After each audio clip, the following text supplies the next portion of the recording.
of the last two banks left in America. Citibank of America and Chase Fargo. This is a freewheeling, high-rolling capitalist game show with no set rules or regulations. Who needs them? In fact, the contestants are encouraged to lie, cheat, and steal as much as they can get away with.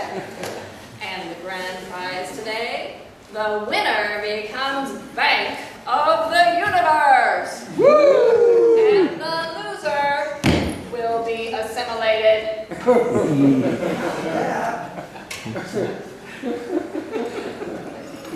So, fact-checking our contestants' answers today are two special guests, very special guests. We're happy to have them here. Private contractors employed by our corporate sponsor, the NSA. The NSA. All the facts, all the time. Now, since we have you two here, a few questions if you don't mind. Is it true that one of you shared a cubicle with Edward Snowden? No answer. Is it true that you guys have talked to Snowden since he left the airport in Moscow? Well, it seems that our intelligence dummies are men of few words.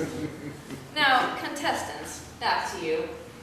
If at any time during the game you feel a pang of conscience, a tug on your heartstrings, a deja vu to the days of your youth when, well, perhaps you felt the real human emotions of love, empathy, compassion.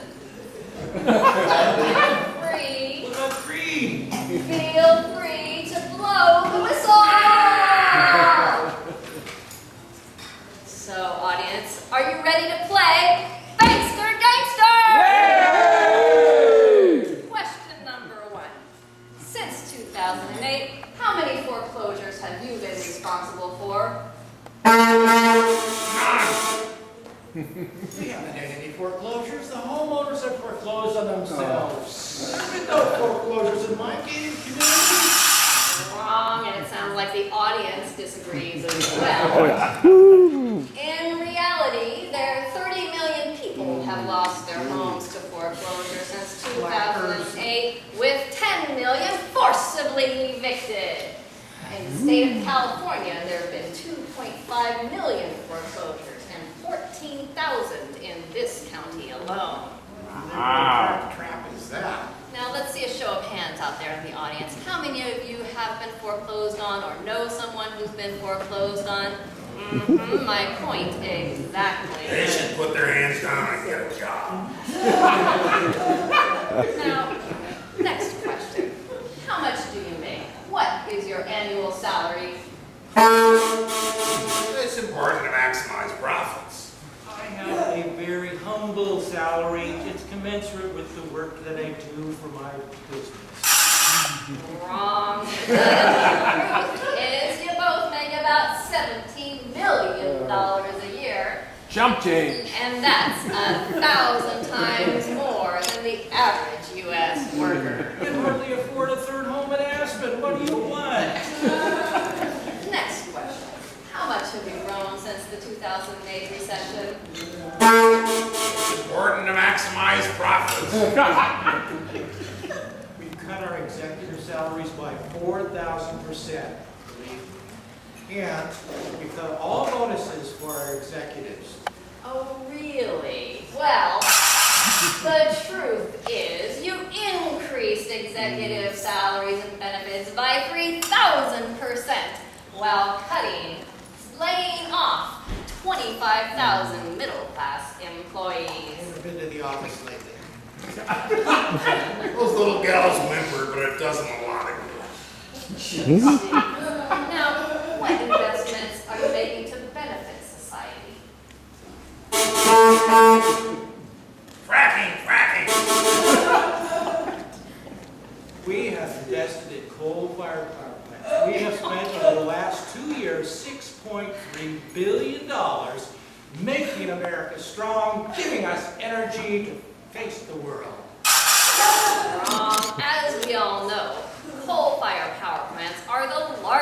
producers of greenhouse gases, which are melting the polar ice caps. In fact, just a few weeks ago, on August 6th, the high in North Pole was 81 degrees, and that's hotter than it was in most of Northern California that very same day.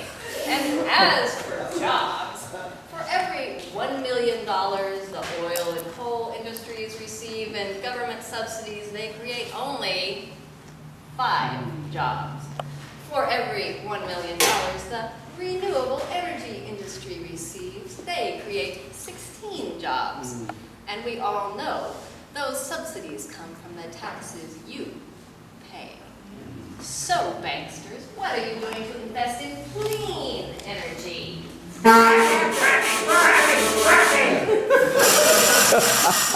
wrong, so wrong.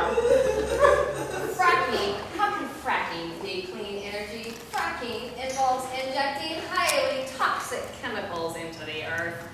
Clean energy, duh. And besides, I named my grandson Frack.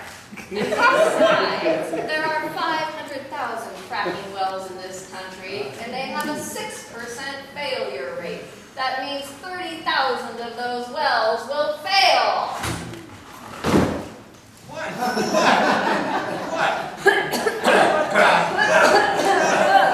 Hey, cover it up. Jesus, stop the cameras. Don't fly over.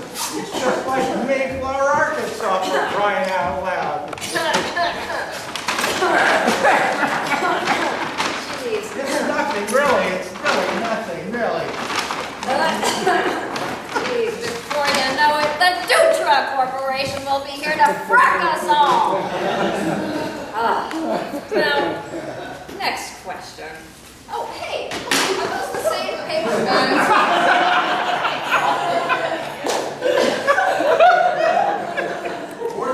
Off with their heads! Off with their heads! All of them! Hey, are those the same paper bags that you need to clean up that mess in Fukushima? Yeah, I think that's our investment, actually. Now, next question. The interest rate you banksters paid on your $46 billion bailout loan was 0.1%. What interest rate are you charging for student credit cards? As much as we want. It's a very low interest rate. I think it's about the same that we pay for our money. I'm sure we love students. What's that you say, Mr. NSA? Yes, I can hear you loud and clear. Yes, I can wait for a minute. Oh, that was quick. And you got that information from their email? And you can access anyone's email in 30 seconds or less? Well, stay out of mine, would you? Okay, great, thanks. Now, can we share this with the public? Okay. Well, Mr. Banksters, the NSA has confirmed that the average interest rate on student credit cards is not 1/10%. It's 20%, and that's 2,000 times the rate you pay. They can afford it. And how is it you got that bailout anyway? Well, look. The Republicans, they bend over backwards for Wall Street. The Democrats, they do it a little differently. They bend over forwards for Wall Street, but it doesn't matter to us.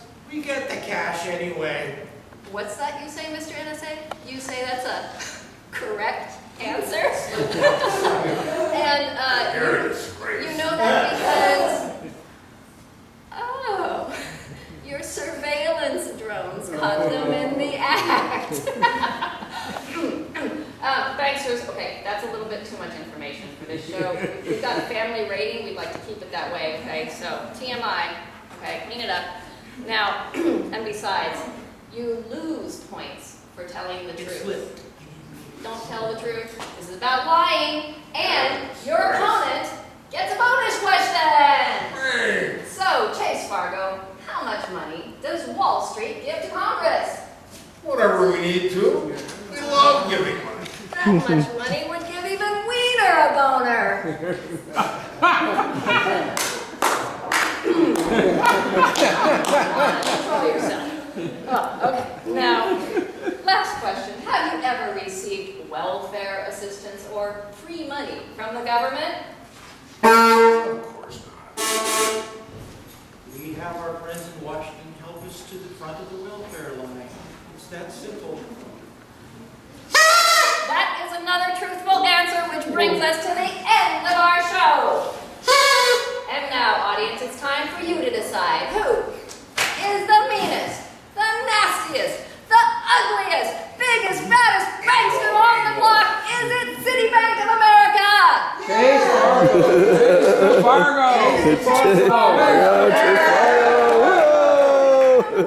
The winner with the most boos and hisses is Citibank of America. I declare you the winners. Congratulations. You will be assimilated.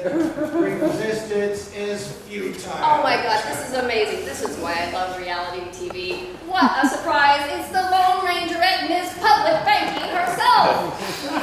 I don't think we need these two. North Dakota has had public banking for over almost 100 years. We don't need them. What do you think?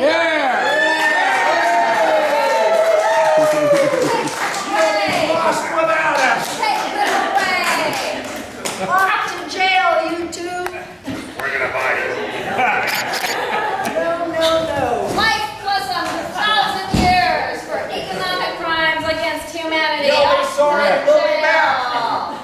Now, that's a happy ending.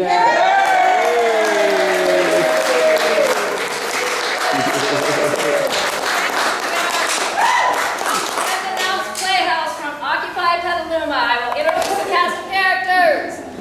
As Chase Fargo, Lance Cerny, America, and Wizard of all the props and electronics, Mr. Steve Dyer. As the polar bear and the Miss Public Banking, it's Jude Meon. I'm Marky Malarkey, also known as Amy Hanks.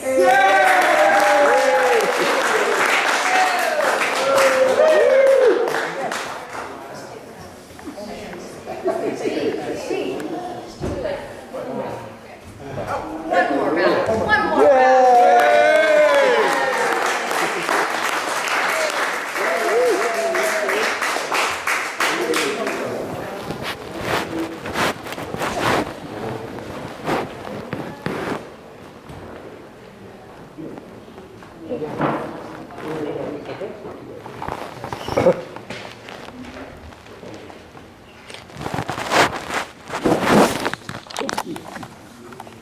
Still recording on the bootleg.